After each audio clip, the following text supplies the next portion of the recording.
Mas Deus é tremendo. Eu sei que provavelmente Ele usou alguma desculpa para te trazer aqui hoje. Talvez você pense que está aqui porque eu vim. Talvez você pense que está aqui porque você viu um anúncio, uma divulgação, alguém te convidou. Eu não sei por que motivo você pensa estar aqui. Eu sei que todos nós só estamos aqui por um motivo. Porque Deus rompeu todas as barreiras que pudessem nos impedir de estar aqui. E Ele nos trouxe. A desculpa que Ele te deu, eu não sei. Certo? Eu vim porque disseram que vinha um cara engraçado. Eu nem sou tão engraçado assim. Eu vim porque um chato me convidou. A pessoa é chata mesmo, mas você tinha que vir. Ok? Então, eu quero compartilhar com você algo que eu acredito que pode influenciar muito o seu relacionamento com Deus e com a sua própria vida. Eu entendo que o propósito bíblico, ele é primeiro falar de uma vida eterna. Fazer com que você e eu venhamos entender que essa vida aqui é transitória, mas que nós temos uma vida eterna após essa aqui. Então, o primeiro e fundamental objetivo da Bíblia é nos reconciliarmos com Deus, certo? E um dia estarmos com Ele em glória, voltarmos para onde viemos, amém? Mas a Bíblia também tem um segundo motivo que é extraordinário. Te dá informação para você viver de uma forma excelente aqui na terra. Que você seja feliz, que você se divirta nesses 80 e poucos anos, 70 e poucos anos, 60 e poucos anos que você vai passar por aqui. Certo? Se você passar de 80, aí já está fazendo hora extra. Mas a Bíblia me diz uma coisa. Depois daqui eu vou morar no céu. E antes de morar no céu, eu moro onde? Então eu vou me divertir por aqui. Então, se eu receber instruções, porque tem gente que acha que para ir para o céu tem que ter uma vida infeliz aqui. Eu vim aqui para sofrer. Então sofra. Se essa é a sua missão, quem sou eu para tirar de você tal privilégio? Se você acha que a salvação tem a ver com uma medida compensatória, sofra aqui e seja feliz lá. Agora, eu só quero te lembrar uma coisa: sofrer é verbo. E verbo só faz sentido se for conjugado. Então, nunca conjugue o verbo sofrer, pelo menos em primeira pessoa. Segunda, vai embora. Eu não sofro, mas tu sofre. Nós não sofremos, mas vós, eles, e então saem desse ambiente, certo? Vai ter uma vida extraordinária aqui nessa terra. Deixa eu te fazer uma pergunta. Tem gente aqui que vai ter uma vida muito difícil aqui nessa terra, muito difícil, e depois vai para o céu? Sim ou não? Sim ou não? Sim. Pois é. Tem gente que vai viver uma vida muito fácil aqui e depois vai para o inferno? Sim. Tem? Pois é. Tem gente que vai viver uma vida muito difícil aqui e depois ainda vai para o inferno? Mas tem gente que vai viver uma vida muito legal aqui e depois vai para o céu? Quem é essa pessoa? Eu também. Eu não vim aqui para sofrer, certo? Então eu tenho que entender que a Bíblia diz que Deus é o mesmo sempre. Ele não muda. Nele não há sombra de variação. Então, muita gente passou por essa terra aqui e teve uma vida boa. Não é verdade? E muita gente passou e passa por essa terra e tem uma vida ruim. Então, se Deus não muda, o que está acontecendo com pessoas que têm uma vida legal e pessoas que têm uma vida de muito sofrimento? Se Deus é o mesmo, o que está acontecendo é que tem pessoas tomando decisões erradas. E essas decisões trazem para a vida delas consequências ruins. Mas Deus não está nisso. Ou só está pregando vida fácil? Eu não estou pregando vida fácil. No mundo tereis isso aí. Mas Jesus disse: eu vim para que tenham e a tenham em... Porque a aflição é pontual, vida que é abundante. Entendeu? No mundo tereis. Quando? Lá uma vez ou outra.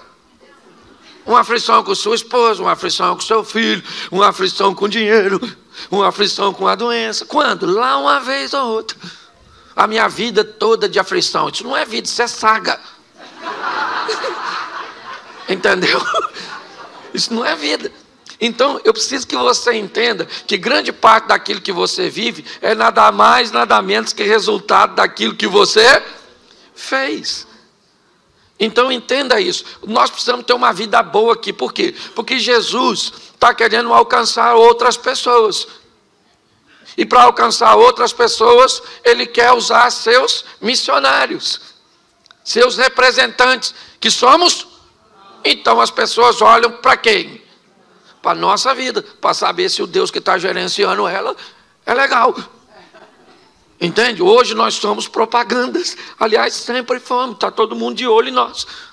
Será que eu quero... Como é que é o seu Deus? O meu Deus é muito bom. Uma vida de muito sofrimento, de muita luta. Mas no final, sabe? É muito difícil. Se alguém vier me falar de um Deus assim, eu vou falar, ó, fica com ele, que eu não estou afim disso não. Certo? Eu quero alguém que diga assim, ó, meu Deus é 10. Treinador, sabe o que é? Treinador de UFC. Entende? Eu estou na luta, nas batalhas, mas eu estou vencendo. Uma hora levo umas pancadas aqui, outras ali, mas no final de tudo, levanta a minha mão e sou eu que ganhei essa história. Nós temos que levar uma visão positiva para as pessoas. E daí, eu preciso te dizer mais uma coisa antes de ler o texto. Que a história bíblica ela é feita de trevas e luz. Reino das trevas em batalha contra o reino da luz. Reino das trevas, na verdade, é representando a ignorância. E o reino da luz, o conhecimento. É assim. O que nós temos que entender é que há uma batalha entre conhecimento e ignorância, entre luz e trevas.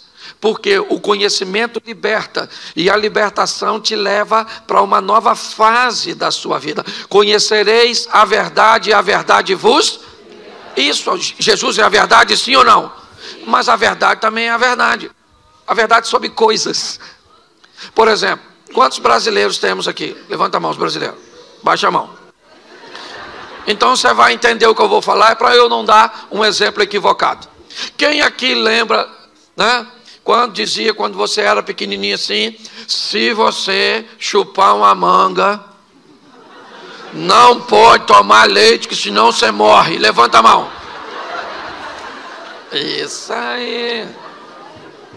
Quem lembra assim, quando estiver dando uma trovoada, cobre o espelho, senão atrai. Levanta a mão. Nossa, brasileiro é fantástico. Você lembra disso? Só terminou de jantar, se tomar banho, morre. Quem lembra disso? Todos nós já fomos ignorantes. Presta atenção. Hoje, se você chegar em casa, tiver uma manga e um litro de leite, você faz o que se você tiver com fome? Você faz o quê? Uma vitamina? Hoje você faz. Antes você fazia? Não. Lembra do chinelo virado? Chinelo virado, você passa mal. Nossa, chinelo virado é um negócio extraordinário, né? Dava até para virar o da sogra. Escute só. O que aconteceu com o chinelo virado? O que aconteceu com a manga com leite? O que aconteceu com o banho depois do jantar? Porque você recebeu alguma coisa que acabou com tudo isso. E sabe o nome disso? Verdade. Quando a verdade chega, põe a ignorância para fora. Nós precisamos tomar posse da verdade. Entendeu? Da palavra de Deus como verdade na nossa vida. Porque quando assim fizermos, vamos tomar algumas decisões que nem todo mundo irá tomar. E eu quero falar basicamente de 3 coisas com você. E vai ser rapidinho. Quando você vê, acabou. Vai ser com anestesia. Abra sua Bíblia, por favor, Mateus 14. Versículo 22. Mateus 14, 22. Posso ler? Amém? Amém. Logo a seguir, Jesus fez com que os seus discípulos entrassem no barco e fosse adiante dele para o outro lado, enquanto ele despedia as multidões. Tendo despedido as multidões, ele subiu ao monte a fim de orar sozinho. E ao cair da tarde, lá estava ele só. Entretanto, o barco já estava longe, a uma distância da terra, açoitado pelas ondas, porque o vento era contrário. Na madrugada, ou na 4ª vigília, Jesus foi ter com eles, andando por sob o mar. E os discípulos, porém, vendo andar sobre o mar, ficaram apavorados e disseram: é um fantasma! E tomados de medo, gritaram. Mas Jesus imediatamente lhes disse: coragem, sou eu, não tenhas medo. E Pedro disse, repita comigo, Pedro disse. De novo, Pedro disse. Olha o que Pedro disse, não precisa repetir não. Se é o Senhor mesmo, mande que eu vá até aí, andando sobre as águas. Feche seus olhos. Senhor nosso Deus e Pai, continue falando conosco. Usa-me como um canal de bênção, e que a tua verdade prevaleça na nossa mente, ó Pai, dando direção às nossas emoções, em nome de Jesus. Você pode dizer amém? Amém. Preste atenção, porque isso aqui é magnífico. Jesus chamou os seus discípulos e disse assim: entrem nesse barco. Em algumas traduções diz, compeliu, mandou, obrigou, insistiu. Eu não sei qual a tradução você tem na mão. Eu só sei que qualquer uma que você tenha, ela significa uma coisa: os discípulos não estavam a fim de entrar. Por quê? Porque a última vez que estiveram com Jesus no barco foi um sacrifício. Quase fundou. Jesus aqui levantou e falou: cala a boca, vento, fica quieto, mar, não quero nem marola, agora é piscina. Os discípulos levaram um susto. E da outra vez Jesus estava no barco. Dessa vez Jesus falou assim: vão vocês que eu vou depois. Os caras estavam a fim de ir. Da outra vez, se afundasse para eles, afundava para Jesus. E agora que Jesus disse: vão vocês que eu vou depois. Perguntinha básica na cabeça do discípulo: como? Se nós vamos no barco? Olhando por outro evangelho, os discípulos estavam tão preocupados que deixaram um barquinho. Depois você lê, que eu não sou obrigado a ler tudo. Mas eles deixaram um barquinho, porque se Jesus disse que vai depois, eles têm que criar um meio de Jesus ir. Entraram no barco e foram. Jesus disse o quê? Vão vocês, que eu vou despedir a multidão, vou fazer uma oração e depois eu vou. E os discípulos foram, sim ou não? Sim. O vento era contrário, escureceu. O texto diz que Jesus foi encontrar com ele na 4ª vigília. Tu sabe que hora é 4ª vigília? Tem gente que não sabe nem que hora é a primeira. Bom, vamos lá.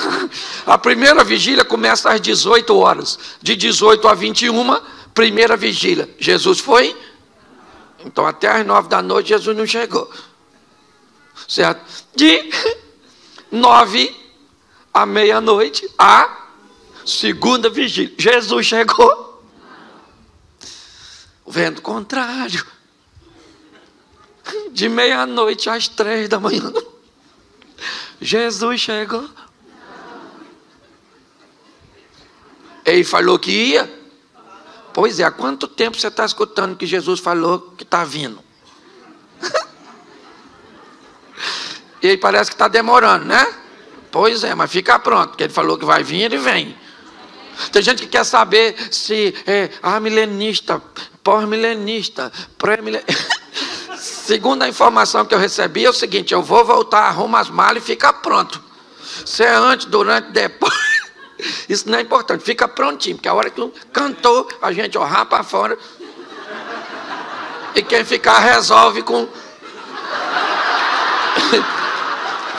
Cuidado que você pode estar rindo de você, é ou não? Escute só. Olha só. 3 horas da manhã vai mudar de terceira para quarta. E aí começa, aí a partir das 6, hora primeira, hora segunda, hora terceira, aquela coisa. Certo? 3 horas da manhã, os discípulos estão cansadérrimos, apavorados. Mateus era cobrador de impostos, não sei nem se ele sabia nadar.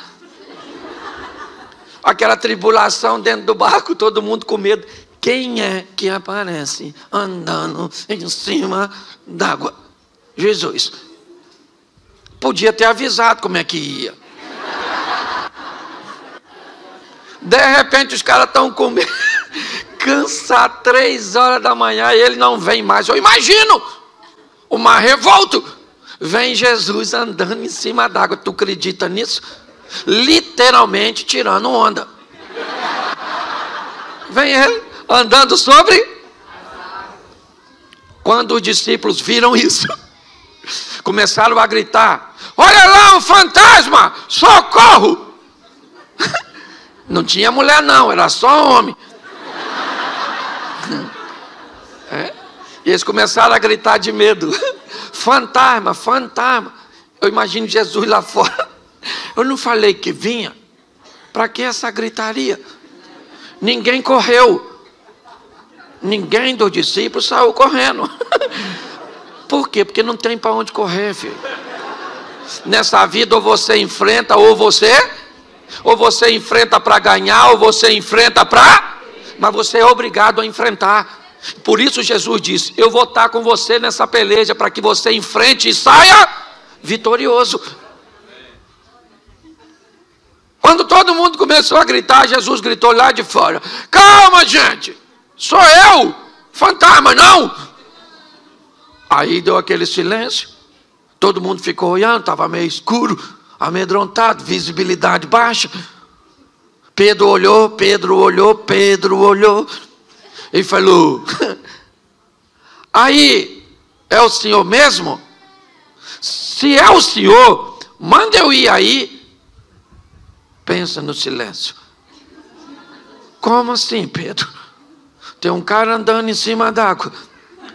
Ninguém sabe ainda direito quem é. Ele olhou e disse que é Jesus, mas ninguém tem certeza disso. Preste atenção nisso, porque é muito interessante. Quando nós olhamos para este momento, o que vemos? Um ambiente de caos na mente dos discípulos, amedrontados, cansados, lidando com uma força da natureza, cuja qual é muito maior do que eles. E nesse ambiente de medo, medo para quem? Medo para todo mundo. Um ambiente de adversidade para quem? Para todo mundo. Nesse ambiente, 12 discípulos, eles têm a oportunidade de viver os mesmos medos, de enfrentar o mesmo adversário, de lidar com o mesmo problema. E nesse ambiente, um dos discípulos de Jesus se levanta, controla seu medo e diz: se é o Senhor, me manda andar sobre as águas e onde o Senhor está. Preste atenção, qual era o local mais seguro naquela ocasião? Qual era o local mais seguro? Se você estivesse lá, onde você ficaria? Pois é, gente. Nós queremos viver o sensacional, o extraordinário. Nós queremos ver o agir de Deus, mas queremos fazer o que todo mundo está fazendo, que é ficar no barco. Está na hora de sairmos do barco e protagonizarmos nossa própria história. Está na hora de pararmos de sermos meros narradores de milagres alheios e trazer um ambiente de milagres para a nossa casa, para a nossa vida, para a nossa família, para nosso casamento, para nossos filhos, para nossos negócios. Eu não tenho problema com quem conta milagre dos outros. Não, eu tenho um montão de amigos que vivem seus milagres extraordinários. Mas eu também tenho os meus os milagres que Deus tem feito na minha casa, nas minhas finanças, nos meus negócios, no meu ministério, é assim que funciona. Mas para que isso aconteça, está na hora de você parar de fazer o que todo mundo faz e descobrir o novo de Deus para a sua vida. Pedro falou: deixa eu ir aí. O que Jesus falou com ele? O que tinha onde Jesus estava? Nada. O que Pedro foi fazer lá? Nada. Jesus poderia falar: calma, Pedro, poxa, eu estou chegando aí. Já eu estou aí, vim aqui para quê? Jesus parou e falou: chega aí, Pedro, pode vir. Pensa, Pedro saindo do barco. O discípulo deve ter falado o quê? Pedro bebeu? Ele não deve estar bem da cabeça. É ou não é? O que ele quer ir fazer lá fora? Bom, olha só. Pedro sai do barco? Sim ou não? Sim. E vai andar sobre? Isso. Ele vai lá, volta com Jesus. Quando Jesus entra com Pedro no barco, sabe o que os discípulos falam? Verdadeiramente, o Senhor é Filho de Deus, o poderoso. E Pedro lá deve ter falado: mas ninguém foi lá fora. Vamos imaginar um culto desse na igreja dos discípulos? Depois desse fato que nós acabamos de ler. Vamos imaginar 11 discípulos levantando no meio da reunião e dizendo: gente, gostaríamos de dar um testemunho. Esta semana nós vimos um homem andando sobre... Só que nesse mesmo culto Pedro poderia dizer: posso falar uma coisa? Só para deixar registrado.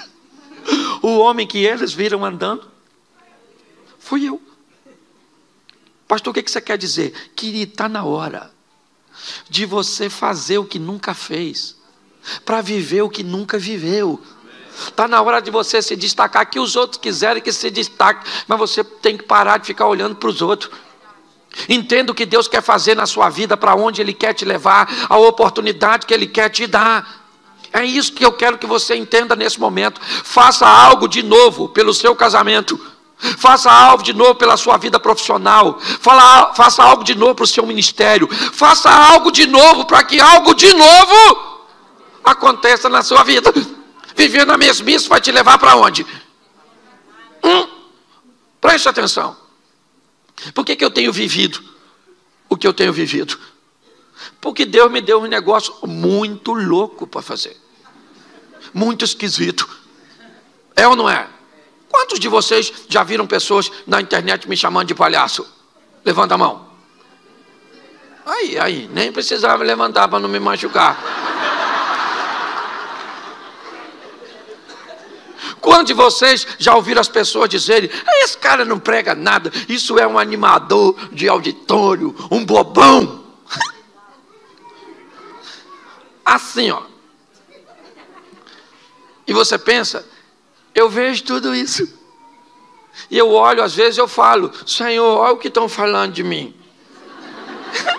E uma vez eu estava orando, eu senti no meu coração Jesus falando comigo: você já leu o que falava de mim? Alguém já falou que você tem poder do Beelzebub? Eu falei: isso aí também não, isso é muito grave.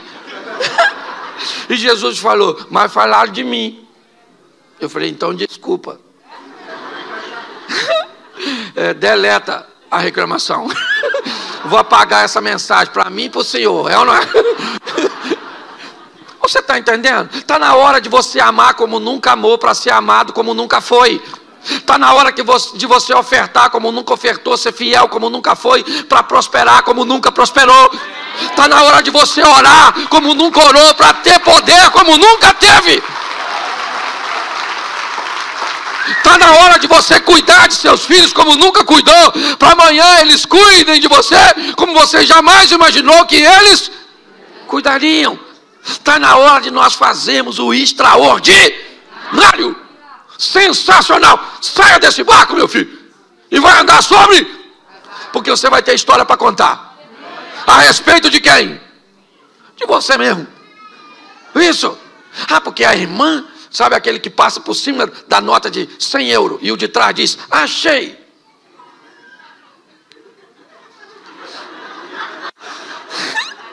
Era eu que tinha que achar. Aí como é que você conta essa história? Alguém perto de mim achou 100 euros.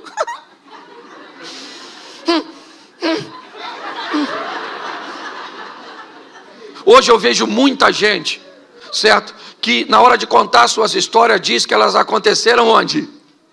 Pertinho dele. É o marido da outra que mudou. É o filho da outra que... É o ministério do outro. É o outro que viu. É o outro que sentiu. Para com isso. Vamos viver nossas próprias histórias. Deus está esperando que você faça o que você nunca... É isso que eu quero usar. Ousadia. Pedro saiu do barco? Qual discípulo foi atrás dele? Qual discípulo foi atrás dele? Pois é. E quem estava no barco provavelmente estava torcendo para acontecer o que com Pedro?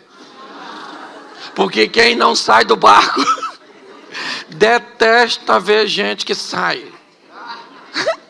Eu imagino, Tiago e João eram sócios de Pedro no barco. O que eles devem ter pensado quando Pedro saiu? Deixa aí. Se morrer, a sociedade melhora na porcentagem. Sim. Posso falar uma coisa para você, marido? Faça o que você nunca fez para essa mulher. Você gostaria de ter uma esposa como princesa? A pergunta é muito simples. Você é capaz de se transformar num príncipe?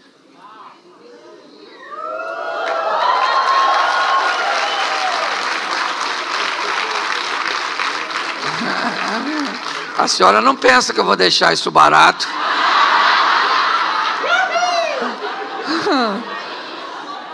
Ah, a senhora não pensa.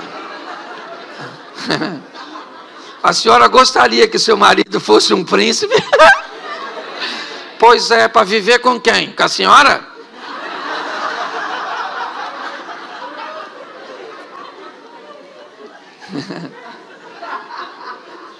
Você lembra da história do príncipe que era um sapo? Lembra? Quem beijou? A princesa. Quem se torna príncipe e princesa tem poder para transformar sapos. O que acontece é que nós não estamos mudando porque estamos esperando o outro mudar. Exatamente. E tem que começar por alguém. E esse alguém quem é? Sou eu. É isso aí, eu. Ninguém falou, só eu e a dona aqui. Porque quando nós falamos alguém tem que mudar menos eu, porque eu já nasci pronto. E ninguém muda. Um dia, eu estou vendo minha esposa me tratar com um nível, sabe? Mas pensa assim, aquela coisa extraordinária, exponencial. E aí eu estou lá. Falei, essa mulher está tão boa. A Jesus, louvado seja Deus. E fui conversar com ela. Falei com ela, filha, deixa eu falar uma coisa para você. Você sempre foi uma mulher legal. Mas olha, nesses últimos tempos você está assim, além, fora do comum, extraordinária. O que foi? Ela começou a chorar. Aí eu falei, o que foi, filho? Aí ele falou, não, Cláudio, é que eu estou achando que você vai morrer. Eu falei, vou, não, querida, não vou morrer não.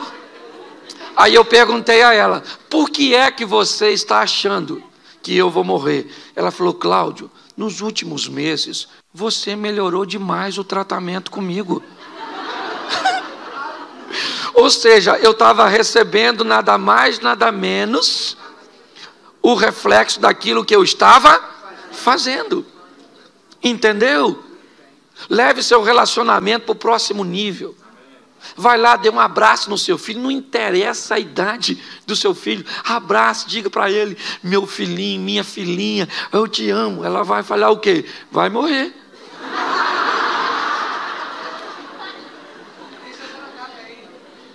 Deixa eu te falar, alguém tem que mudar. Eu gosto de uma história de um camarada, que a casa dele estava bem bagunçada, bem assim, certo? Estava bem estranha. E aí, ele foi procurar um homem de Deus que recomendaram ele, um cara que tinha visões, que orava, que Deus falava. Aí ele chegou lá e falou, moço, eu queria falar uma coisa para o senhor. me indicaram aqui o senhor, eu não sou nem religioso, mas eu estou com a minha família. Deixa eu explicar uma coisa para o senhor, como é que estão as coisas lá em casa. A gente não está se entendendo, estamos discutindo demais, estamos brigando. Então, é assim, olha, eu tenho um filho de 14 anos que já foi expulso de 3 escolas. Pensa num menino de comportamento estranho. Meu garoto do meio é viciado, fuma uns negócios, um menino. A minha menina mais velha, pensa numa menina, sabe, envolvida com prostituição, uma menina. Minha esposa, olha só, minha esposa parece que tem rodinha no pé, anda o dia inteiro na rua, uma mulher desleixada. E eu também não estou aqui só para falar mal dos outros, não, entendeu? Até porque minha sogra mora lá em casa, e pensa numa mulher, olha, e aí eu bebo mesmo, eu bebo porque eu não aguento isso. Então eu queria que o senhor fizesse uma oração por mim, porque minha casa acabou. O homem orou por ele, e assim que terminou de orar, falou: Deus me deu uma visão. Ele falou: então o senhor fala comigo, porque eu preciso resolver minha família. Ele falou: eu vou explicar uma coisa que Deus falou comigo. Deus falou comigo que Jesus Cristo, o filho dele, está lá na sua casa disfarçado em uma das pessoas, e vocês estão tratando mal o filho dele, e por causa disso a sua casa está assim. O homem falou: o que o senhor está falando? Um dos integrantes da minha família, nosso Senhor Jesus Cristo? Vê se seu endereço é esse mesmo aí nessa visão do senhor, porque tem alguma coisa de errado. A qualidade das pessoas lá em casa não cabe Jesus. E o homem falou: olha, não tem. Foi o que Deus falou comigo. Ele foi para casa, no caminho ainda tomou mais alguma coisa e foi para casa. Chegou em casa, reuniu a família e falou: fui no homem de Deus que falou para mim um negócio muito esquisito. Falou que um de nós aqui é nosso Senhor e Salvador Jesus Cristo, e nós estamos tratando mal ele, e eu quero que vá falando quem é.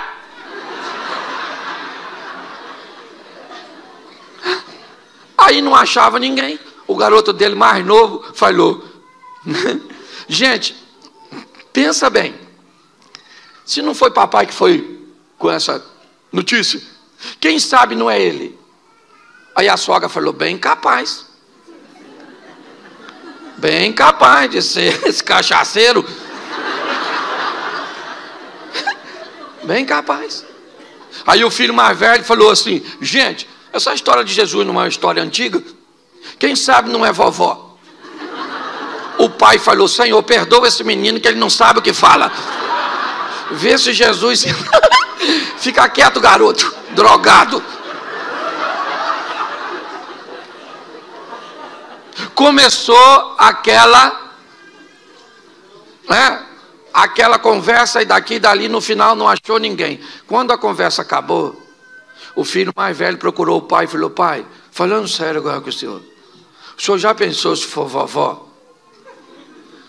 E o homem falou assim: eu pensei, meu filho, depois que você falou, porque o pouco que eu conheço de Deus, já ouvi falar que ele faz umas coisas muito estranhas para confundir outras, e eu estou pensando que pode ser sua avó.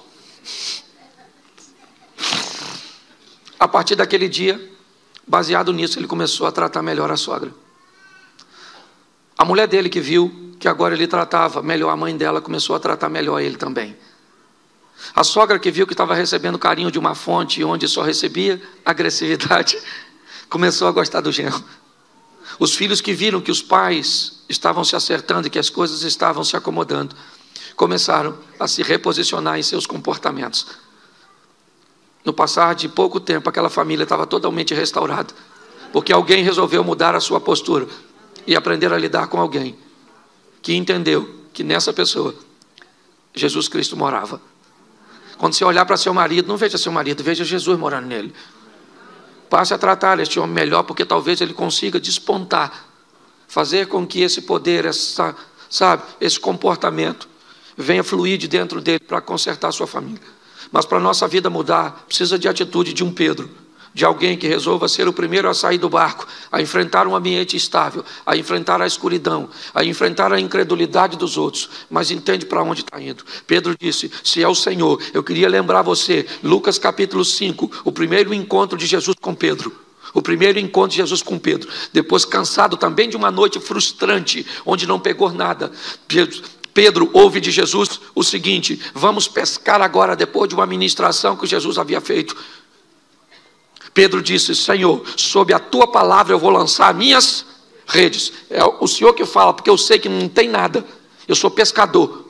Eu entendo, acabei de vir de uma noite que não peguei nada, só cheguei aqui com minhas redes sujas, acabei de lavar e o Senhor manda lançar de novo, então diga onde eu devo jogá-la. É esse mesmo Pedro que, sabendo disso na primeira experiência, disse lá no final: se o Senhor falar, se o Senhor mandar, eu vou andar sobre as águas. Pois é, Cristo me mandou nessa manhã aqui dizer para você que você está autorizado a andar sobre as águas para viver os milagres que Ele tem para a sua casa, para a sua família, amém? Mas Ele precisa, sendo o mesmo, que você não seja mais o mesmo, entende? Ele continua o mesmo e nós temos que mudar para levar nossa vida para um outro estágio, para uma outra dimensão. Posso ouvir um amém? Eu quero usar um outro texto. Abra sua Bíblia aí, 1 Samuel, lá no Velho Testamento. 1 Samuel capítulo 16. Eu acho que é isso.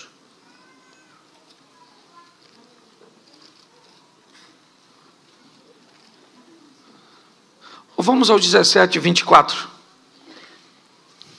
para a gente adiantar.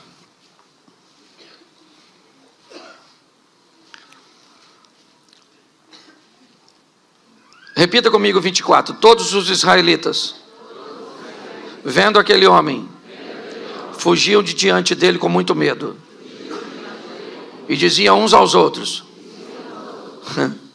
vocês viram aquele homem? Ele veio para afrontar Israel. Presta atenção, enquanto Pedro nos inspira a ter ousadia, Davi vai nos inspirar a ter coragem.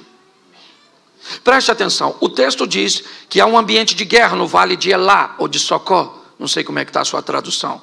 E nesse ambiente de guerra, há um soldado muito poderoso, vindo das tropas inimigas dos filisteus, certo? E a proposta dele não é que haja guerra entre as duas nações, mas que haja um duelo, onde um soldado de Israel vai aceitar o convite para duelar contra esse soldado filisteu, Golias, um gigante, e não gigante simplesmente pelo tamanho, mas pela estrutura de indumentária de batalha que ele carregava sobre si.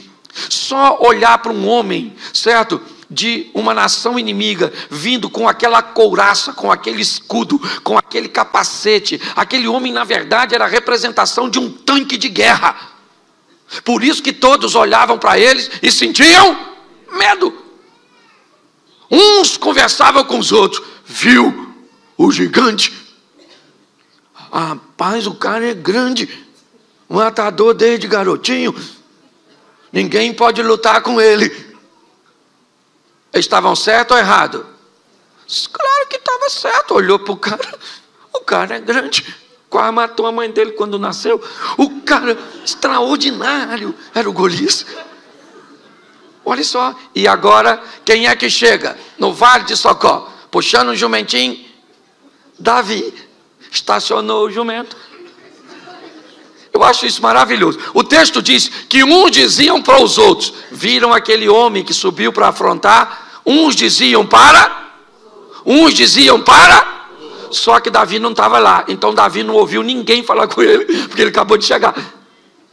Entendeu? Uns falavam para o outro, uns viram, está difícil, o cara é grande, nossa, grandão, olha, a espada, o escudo, a lança, nossa, que medo. Davi está escutando isso? Davi está matando o leão, matando o urso, o menino está arrebentando. Olha só, então ele chega limpinho, porque é isso, eu queria limpar a sua mente hoje. Eu queria limpar a sua mente dessas palavras negativas. Ah, o ambiente é muito difícil. Ah, a situação é muito desafiadora. Ah, meu Deus, ó vida, ó céu, Não, querido. É olhar para o gigante e dizer: Senhor,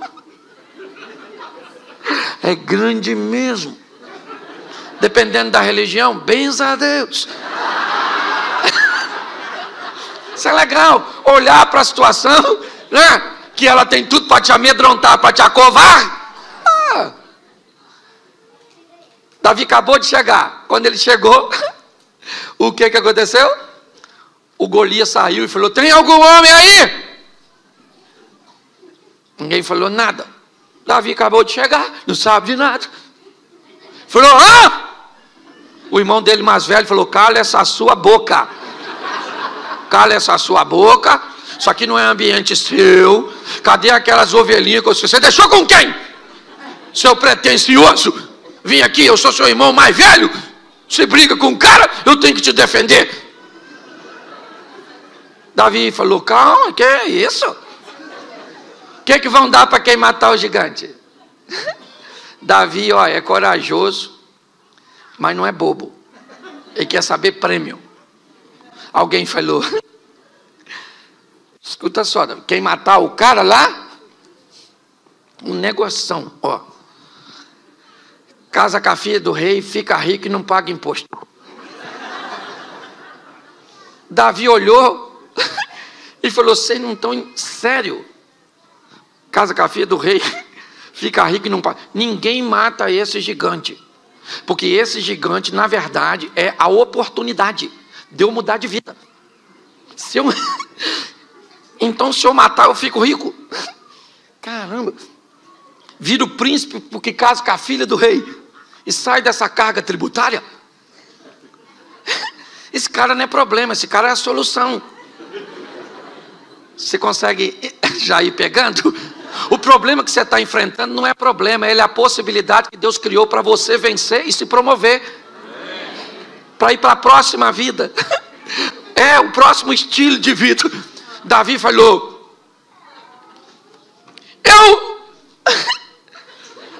eu mato ele.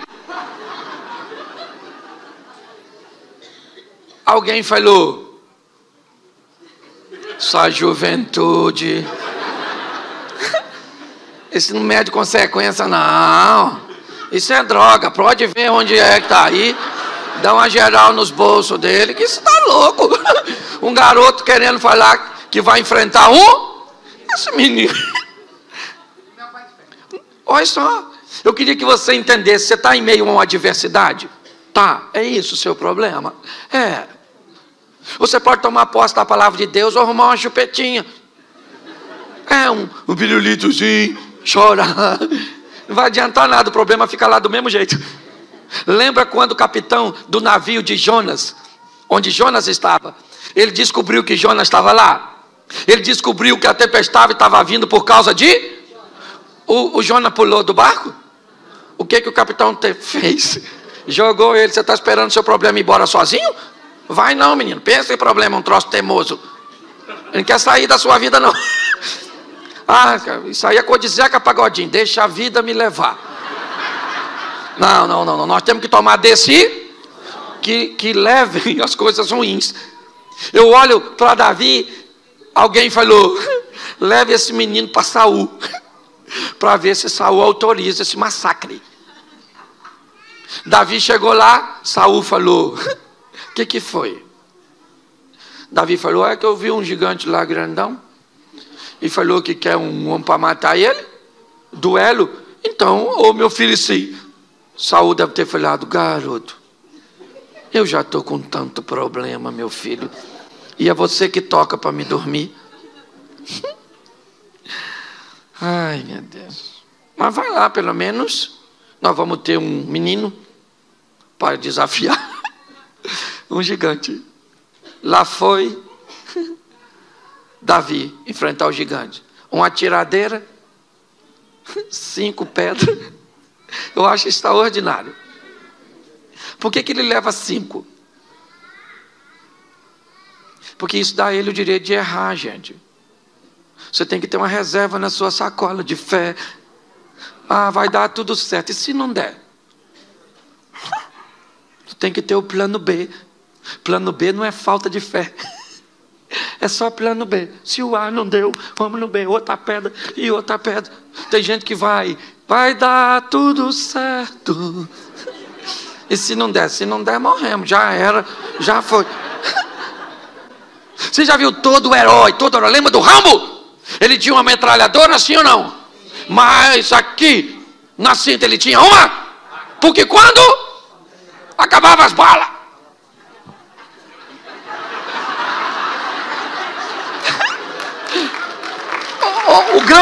a grande questão da história é que nós achamos que às vezes as coisas vão acontecer logo de início.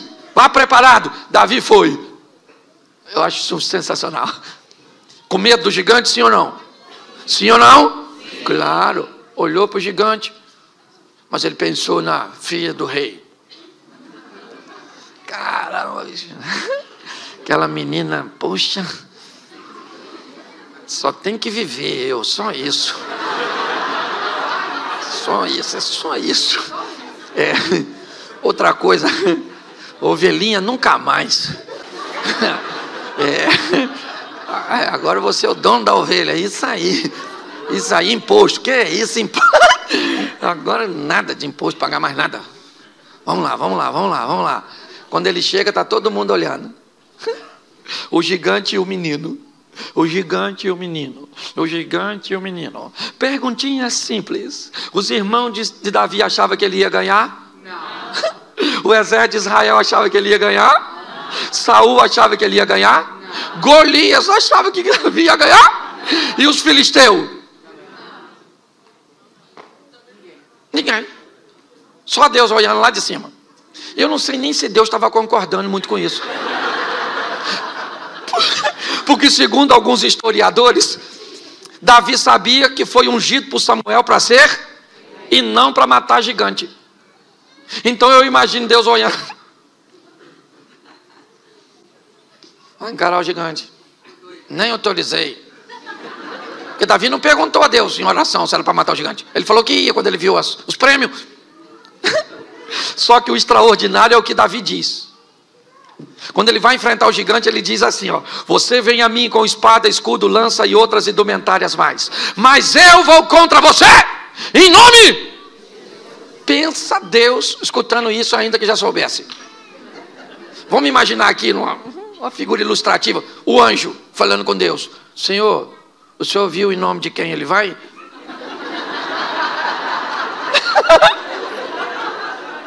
E ele falou que vai em nome do Senhor. E o Senhor dos exércitos é o Senhor. O que Deus deve ter falado? Golias morreu. Se esse camarada vai enfrentar o inimigo em meu, o inimigo já caiu. Você está entendendo? É isso que eu quero que você entenda. Agora, isso é maneiro. Todo mundo torcendo contra Davi. Até o soldado de Israel não queria que ele matasse não, porque era uma vergonha aquele menino matar gigante. E aí tá lá. Davi falou: vou dar uma pedrada na cabeça desse cara. Ô gente, isso para mim inspira a sua juventude. Porque quando é que a gente resolvia coisa na pedrada? O maior vinha te bater, o que você fazia? Vem agora, vem. O cachorro vinha te pegar, você fazia o quê? Pegava na pedra.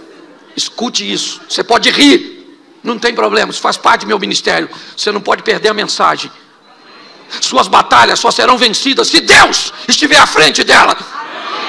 É com ousadia, fazendo o que ninguém faz, que você vai chegar onde ninguém chegou. Não queira o posto dos outros, queira o local que Deus tem para você.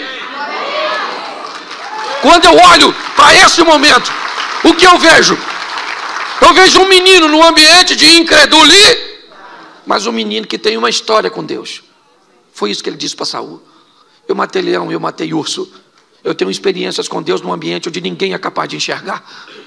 E é no anonimato que nós aprendemos que Deus vai nos dar oportunidades extraordinárias Entendeu?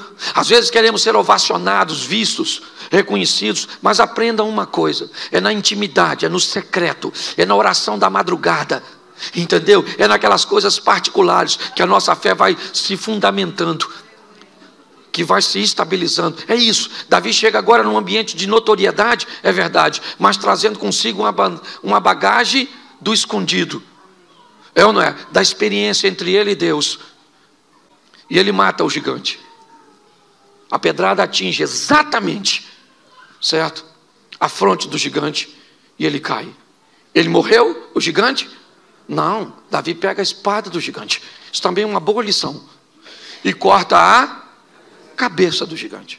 Posso te dar um exemplo que pode parecer estranho? Você já viu alguém na rua sem dente? Já viu alguém na rua sem braço? Já viu alguém na rua sem cabelo? Já viu alguém na rua sem cabeça? Não. Porque quem corta a cabeça resolve o problema de uma vez por todas. Pare de dar paliativo para o seu problema. Entre nele para vencer de uma vez por todas. Corte a cabeça desse problema.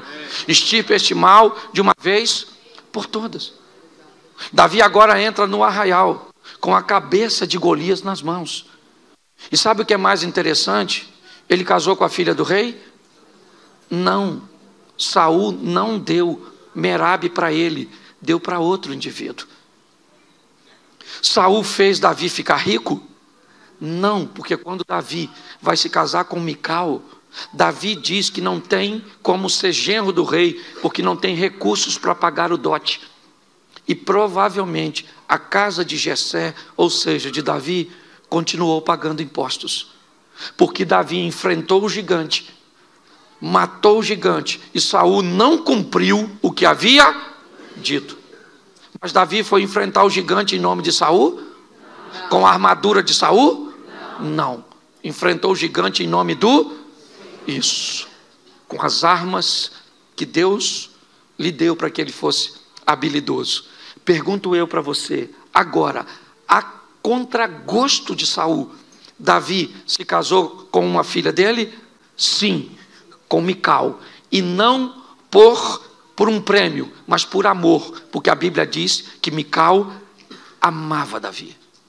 Segundo, Davi ficou rico? Sim, um dos homens mais milionários da época dele. É só olhar na quantidade de recursos que ele deixou para seu filho Salomão construir o templo. Terceiro, Davi parou de pagar imposto? Sim, porque agora ele é o monarca, ele é o chefe. Preste atenção, Davi entra numa batalha em nome do Senhor e vence. Um homem tenta sabotar e impedir que ele tenha todos os prêmios e todos os recursos, mas os céus se movem a favor de Davi, e aquilo que o homem tentou fazer contra ele, não conseguiu, porque era Deus que estava no controle. Tenha coragem de enfrentar seus inimigos, de enfrentar seus obstáculos, ok? É isso, eu quero motivar, enquanto Pedro, ele me inspira a ser alguém que tem ousadia, Davi me inspira a ser alguém que tem coragem. Agora abra aí, já estou terminando. Juízes 6, verso 11, rapidinho. Juízes 6, 11. Então o anjo do Senhor veio e assentou-se debaixo do carvalho que está em Ofra, que pertencia a Joás, o Abirezita. E Gideão, seu filho, estava malhando trigo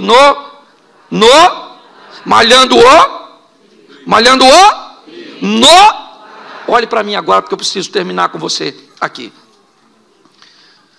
Primeiro, você sabe o que é um lagar? Sim, um tanque para beneficiamento de uvas, onde as uvas eram pisadas. Certo? Você sabe que para se malhar um trigo precisava de ter uma eira, um campo aberto, mais ou menos como um local de secar café, onde jogava o trigo, passava algo em cima e depois se recolhia. O texto diz que Gideão está malhando o trigo num lagar. Não era um ambiente adequado para se malhar o trigo, porém ele não pode fazer isso em campo aberto, porque há um problema com os midianitas. Pergunto eu para você, para Davi malhar o trigo, ele precisava de uma eira, sim ou não? Para Gideão malhar o trigo, ele precisava de uma eira, sim ou não? Sim ou não? Mas ele tinha? Não. Ele precisava? Mas ele tinha? Não. O que ele tinha era o lagar era apertado, era inapropriado, era desconfortável, mas era o que ele... Sabe o que isso representa? Que Gideão precisava de algo que fosse o seu ideal, mas na verdade o que ele tinha no momento era a sua realidade. Eu preciso encarar a minha realidade para alcançar meu ideal. Se eu não tiver forças, se eu não tiver ousadia para encarar a minha realidade, eu nunca vou para o meu ideal. Qual é a minha realidade financeira hoje? Qual é a minha realidade de saúde hoje? Qual é a minha realidade espiritual hoje? Qual é a minha realidade? O que eu estou enfrentando hoje? Isso é minha realidade. Quando eu olho para este homem, eu olho alguém que é capaz de enfrentar a sua realidade para alcançar o seu ideal. Hoje pessoas, mediante as suas realidades, elas se embotam, elas se comportam de forma ruim. Já que eu não tenho, querido, vou falar uma coisa para você. O primeiro carro que eu tive na minha vida foi uma Brasíliazinha velha. Ela esquentava bobina. Eu tinha que andar com 1 litro d'água e com um pano molhado, porque aí eu amarrava o pano molhado na bobina e ela andava. Depois troquei por um Voyage. Não sei se eu estou falando dos carros aqui, talvez você não lembre, mas era um carro melhorzinho, um pouquinho. Mas eu comprei ele de noite quando estava chovendo. O cara me enganou. E aí eu troquei por outro carro que se apaixonou por reboque. Uma vez ele parou, eu indo do Rio para São Paulo, e eu mandei rebocar, levar para uma oficina, e quando ele desceu do reboque, que o mecânico ligou, ele pegou. E aí o mecânico olhou para mim e falou: mas o que ele tem, senhor? Eu falei: vontade de andar de reboque. Eu só quero que você entenda que às vezes vai fazer parte, você vai ter momentos e coisas na sua vida que não são seus ideais, mas são suas, e você precisa trabalhar a sua realidade para alcançar seu ideal. Se nós entendermos isso, é isso que nós precisamos. Gente, Deus não tem um grupinho que olhou e disse assim: gostei de você, você vai prosperar. E você? Você não. Não gostei de você. Não, Ele dá as ferramentas, Ele dá as informações. Você acredita que você pode ter o melhor casamento do mundo?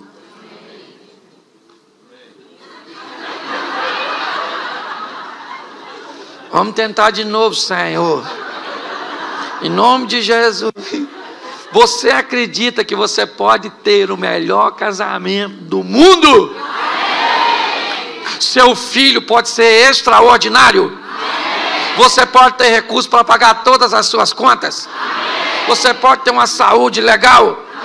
Uma fé inabalável? E isso tudo depende de quem? Isso. De mim. Não é do pastor, não é da igreja, não é do governo, não é de nada, de nada, de nada, de nada, de nada. Eu sei que cada um tem seu chamado. Eu não fui chamado para sair do Brasil, você foi. Olha que beleza.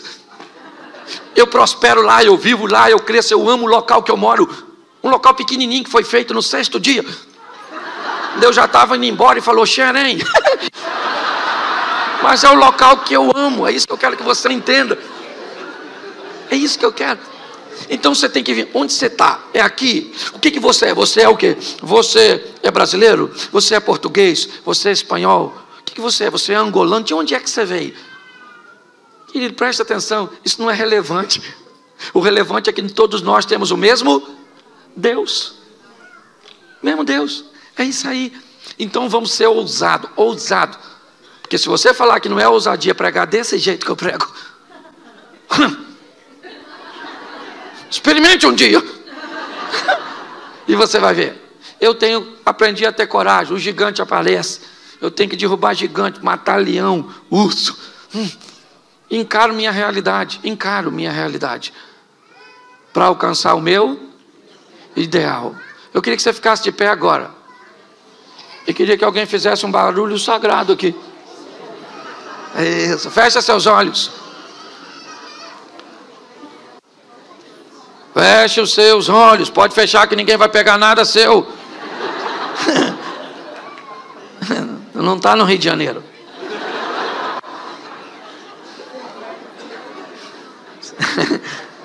Eu acho que vocês estão ouvindo falar coisas ruins do Rio. Porque eu estou aqui como carioca, mas estou convertido. Você não quer fechar os olhos com medo de eu pegar alguma coisa sua? Você deve estar pensando assim, esse pastor é meio louco. Me desculpe, Cícero, mas louco é você que deixou eu vir aqui. Fico muito feliz. Feche seus olhos agora, feche seus olhos agora.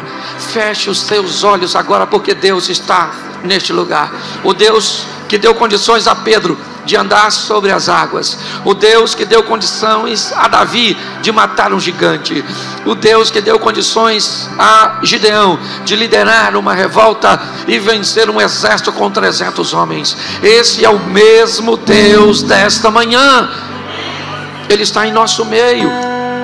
E em nome de Jesus, qual é a sua realidade? Ela é dura, mas é sua. Qual é o gigante que está diante de você?